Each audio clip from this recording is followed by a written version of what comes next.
Welcome to a Foxy Tech Tips tutorial on enabling and disabling mobile data on the Apple Watch Ultra 2. If you find this tutorial helpful, please consider subscribing to my channel and liking the video. Tap the side button to open the control panel. Then tap the data icon in the top left corner.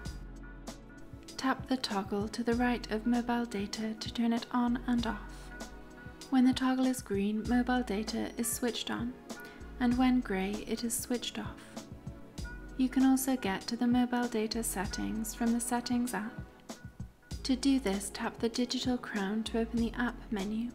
Then tap the Settings cog to open Settings. Scroll down Settings and tap on Mobile Service. Then again, tap the toggle to the right of mobile data to turn it on and off. And that draws an end to this tutorial. Please like the video if you found it helpful and subscribe to Foxy Tech Tips for more Apple Watch Ultra tips and tricks.